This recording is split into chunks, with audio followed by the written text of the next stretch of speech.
নমস্কার, আমি Moumita. Moumita's cooking J and N চ্যানেলে তোমাদের সকলকে সুস্বাগতম। আমি প্রথমবার নিজেকে দেখিয়ে রান্নার রেসিপি দেখাবো। এর আগে কখনো আমি নিজে ফ্রন্টে আসিনি। তোমরা আমাকে শর্টস ভিডিওতে অবশ্যই দেখেছো, কিন্তু রান্নার ভিডিওতে দেখোনি। তো আজকে যেটা বানাবো একটা ঐতিহাসিক একটা রান্নার রেসিপি নিয়ে চলে এসেছি। আজকে রান্নাটা পূর্ব বাংলা আবার আমাদের ইন্ডিয়া, এই দুটো মিলিয়ে একটা রান্না, যেটার ভীষণই ভালো খেতে হয়, খুব টেস্টি। কিছু কিছু রান্না আমাদের মানে জীবন থেকে চলে যাচ্ছে, তো সেই রান্নারই দেখাবো। আজকে চিংড়ি মাছও আছে, আবার আছে হচ্ছে চিকেনও। দুটোর একসাথে মেল বধনে একটা রেসিপি হচ্ছে। আজকে রেসিপি হচ্ছে গোয়ালন্দ স্টিমার কারি। তো সঙ্গে থেকে একদম শেষ অবধি তো শুরু করছি আর দেখাবো যে কি কি লাগছে এখানে। তো চলো একদম এন্ড অবধি থাকবো।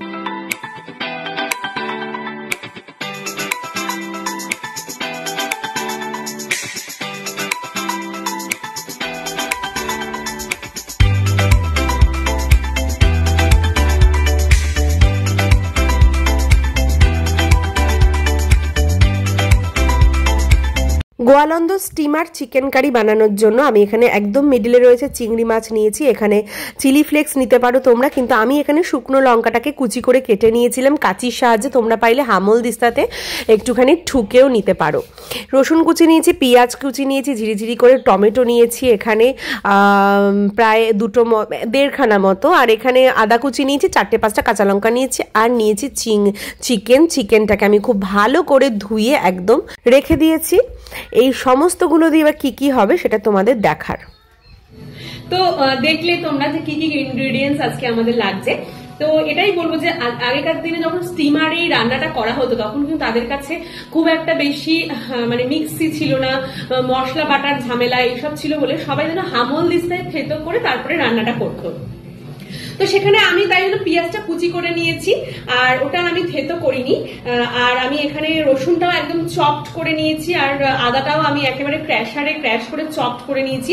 টমেটো খুব সিজনের একটা জিনিস ছিল, সবসময় পাওয়া যেত না, শীতকালে পাওয়া যেত, এই জন্য টমেটোটা আমরা এখানে ইউজ না করেও অনেক সময় হয়, করেও হয়। তোমরা চাইলে স্কিপ করতে পারো বা চাইলে তোমরা এটা করতে পারো।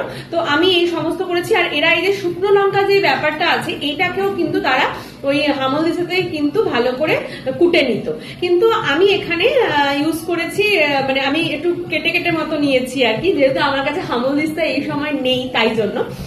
আর আমি গ্রেভি যেহেতু একদমই এটাতে হয় না, একটু ঝোল ঝোল টাইপের ব্যাপারটা হয়, সেই জন্য আর কি আমি এই ইনগ্রেডিয়েন্টস গুলো দিয়েই করবো। তো তোমরা দেখো আমি কিভাবে বানাচ্ছি আজকে গোয়ালন্দ স্টিমার কারি। এই রান্নাটার নামটা আমি ভুল বলেছি, রান্নাটার নামটা কিন্তু গোয়ালন্দ স্টিমার চিকেন কারি, ঠিক আছে, স্টিমার কারি নয়। তো যাই হোক, চিংড়ি মাছগুলো আমি মিক্সি বলে নিয়ে নিচ্ছি, লঙ্কাগুলো আমি মিক্সি বলে নিয়ে নিচ্ছি।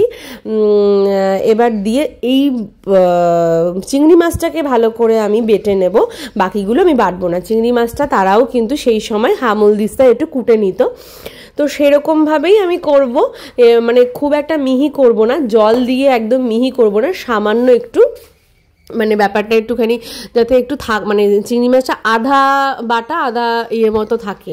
এবার আমি রসুন কুচি নিয়ে নিয়েছি, লঙ্কা কুচি নিলাম, আদা কুচি, টমেটো কুচি, সমস্ত যা যা রয়েছে সব একে একে আমি নিয়ে নিচ্ছি। নিয়ে তেজপাতাটাও নিয়ে নিলাম, বাকি সমস্ত মশলার পরে যে চিংড়ি মাছটা বেটেছিলাম সেটাও নিয়ে নিলাম। নিয়ে আমি এবার এটাকে খুব ভালো করে মাখবো হাতের সাথে। তার আগে আমি সর্ষের তেল দিচ্ছি, তারপরে দিলাম হলুদ গুঁড়ো, দেন আমি এর মধ্যে দেব হচ্ছে হলুদ গুঁড়োটা আরও 1 চামচ বেশি দিলাম এর মধ্যে। এটাকে খুব ভালো করে মাখতে হবে, কচলে কচলে মশলে মাখবে, মোটামুটি 10-12 মিনিট 15 মিনিট মাখবে। কারণ হচ্ছে একটা কথা সবসময় মাথায় রাখতে হবে, পুরোনো দিনের যে কোনো হারিয়ে যাওয়া রান্না যখন আমরা করতে শুরু করি, তখন এই ব্যাপারটা আমাদের মাথা থেকে উড়ে গেলে চলবে না, যে তখনকার দিনে কিন্তু এটাই প্রচলন ছিল যে মাটন হোক আর চিকেন হোক প্রচণ্ড পরিমাণে মাখতে হবে, এমন মাখতে হবে আধা ঘন্টা ধরে বা 40 মিনিট ধরে, যাতে আর কি মাংসটা সেই অবস্থাতেই হাফ কুকড হয়ে যায়।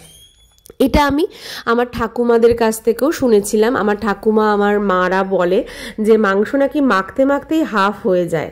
তো যাই হোক, এখানে মেখেছি আমি 10 থেকে 15 মিনিট, তার বেশি আমি মাখিনি। বেশ ভালো করে মাখার পরে দেখো ব্যাপারটা কি জায়গায় এসছে, এদের ভেতর থেকেই কিন্তু একটা জল মতো ছাড়তে শুরু করেছে আর মাখাটা হয়ে গেছে। টমেটোটাও পুরো ম্যাশড হয়ে গেছে, সেখান থেকেও একটা জল ছাড়তে শুরু করে দিয়েছে। আর সবার আগে বলি, টমেটো যেহেতু সব সিজনে পাওয়া যেত না, তাই টমেটোটা কিন্তু পুরোপুরি অপশনাল আমি দিয়েছি। বলে না পুরনো রান্না আবার নতুন করে একটা মানে ভেবে চিন্তে নিজের মতো করে করা, তো একটু নিজের মতো করেই করার জন্য আমি টমেটো কুচিটা দিয়েছি। এইবার আমার মাখাটা দেখো আমি কিভাবে মাখছি, আর আমি এইভাবেই কিন্তু এটাকে 12 থেকে 15 মিনিট মতো ভালোভাবে মেখেছি। মাখা আমার কমপ্লিট। এবার আমি একটা কড়াই নিয়ে নিয়েছি, তার মধ্যে দিয়ে দিচ্ছি সর্ষের তেল। সর্ষের তেল আমি এখানে 1/2 কাপ মতো নিয়েছি। সর্ষের তেলটা ভালো করে এখানে গরম করতে হবে। বেশ ভালো মতো গরম হয়ে গেলে আমি এখানে একটু শুকনো লঙ্কা কুচি, দারচিনি আর জিরে এগুলো ফোড়ন দিয়েছি। এটা ফোড়ন দেওয়া হয়ে গেলেই, কড়াইয়ের তেলটা ভালো মতো গরম হয়ে গেলেই যে মেখে রাখা চিকেনটা সেটা আমি এর মধ্যে ট্রান্সফার করে দিচ্ছি। রাখারাখি কোনো ব্যাপার নেই যে ম্যারিনেট করে অনেকক্ষণ রাখতে হবে। যদি আধা ঘন্টা ধরে বা 40 মিনিট ধরে তোমরা মাখতে পারো, ইনস্ট্যান্ট তোমরা এটা রান্না করতে পারবে। আমি তো এখানে মোটামুটি 12 থেকে 15 মিনিট মতো মেখেছিলাম। যাই হোক, হাতে প্রেশার দিয়ে দিয়ে একটু মেখেছিলাম। দেন সমস্ত চিকেনগুলো আমি এর মধ্যে ট্রান্সফার করে দিলাম, দিয়ে ভালো করে নেড়ে চেড়ে নিচ্ছি। গ্যাসের ফ্লেমটা ভালো করে হাই করে কষিয়ে নিতে হবে। প্রথমে আমি এটাকে মিডিয়াম হাই ফ্লেমে রেখেছিলাম, তারপরে ভালো করে নেড়ে চেড়ে কষিয়ে নিতে হবে, ঠিক যেরকম দেখাচ্ছি তেমনভাবে। এই রান্নাটার এত সুন্দর একটা গন্ধ বেরোয় যে আপনারা হয়তো অনেক রকমের চিকেন কারি খেয়েছেন। মানে পাঞ্জাবি চিকেন কারি হয়, তারপরে নানান রকম হয়, মহারাষ্ট্রিয়ান হয়, কেরলের হয়, অনেক নানান রকম স্টেটে নানান রকমভাবে চিকেন কারি বানানো হয়। কিন্তু এই চিকেন কারির যে অসাধারণ একটা গন্ধ আর যে স্বাদ, আপনার বাড়িতে রান্না করলে পাশের বাড়িতে গন্ধ যাবে এরকম একটা স্বাদ, এতটাই ভালো হয় এটা খেতে। তো আমি যেভাবে নেড়েচেড়ে কষিয়ে নিচ্ছি সেইভাবেই নেড়েচেড়ে কষিয়ে নিতে হবে। ভালো করে কষানো হয়ে গেলে দেখবেন একটা জল ছাড়তে শুরু করে দেবে। কোনো রকম আলাদা করে এক্সট্রা জল ইউজ করা যাবে না।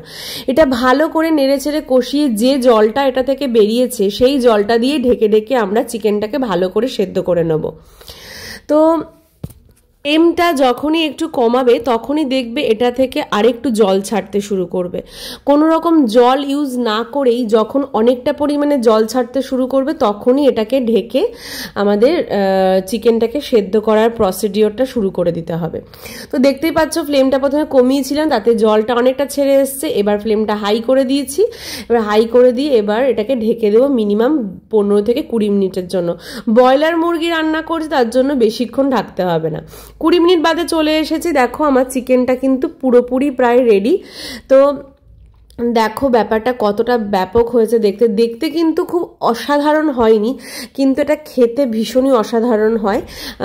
তোমরা প্রত্যেকে বাড়িতে একবার ট্রাই করে অবশ্যই জানাবে। আমার এই রান্নাটা তোমাদের কেমন লাগলো সেটা তো অবশ্যই বলবে। আর যারা এখনো অবধি আমার চ্যানেলটা সাবস্ক্রাইব করোনি তাদেরকে বলে রাখি, আমার চ্যানেলটা সাবস্ক্রাইব করতে কিন্তু একদম ভুলবে না। আর বেল আইকনটা ক্লিক করলে কিন্তু সমস্ত নিত্য নতুন দারুণ দারুণ সুস্বাদু রান্না অলরেডি আপনাদের ফোনে নোটিফিকেশন চলে যাবে।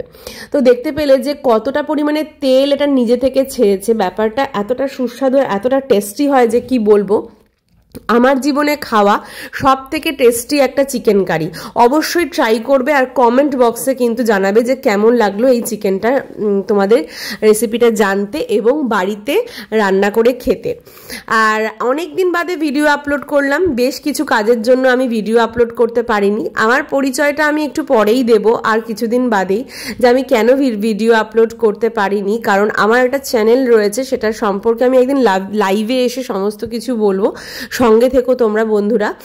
আর গন্ধটা এতটাই ভালো হয় যে গরম গরম ভাতের সাথে এই চিকেন কারি পেলে আর কোনো কথা হয় না। স্টিমারে এই চিকেনটা খুব অনায়াসে রান্না হতো, কিন্তু এই চিকেনের গন্ধের জন্য প্রচলনটা এতটা বেশি যে আশেপাশে মানুষও এটা রান্না করতে শুরু করে দেয়।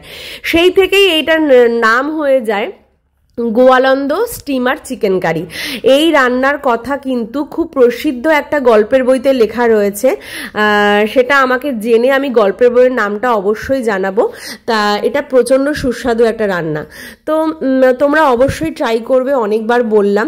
আবার দেখা হবে নিত্য নতুন দারুণ দারুণ রেসিপি নিয়ে, অনেক অনেক সুন্দর সুন্দর টিপস আর ট্রিক্সের সাথে, যা খুব সহজেই রান্না করা যায়। রান্না খুবই সহজ, এইটা বোঝানোর জন্য নতুন নতুন রেসিপি অবশ্যই আপলোড করব। তো এখনের জন্য তোমরা সকলে খুব ভালো থেকো, আবার দেখা হবে। তো tata, bye, take care, love you all.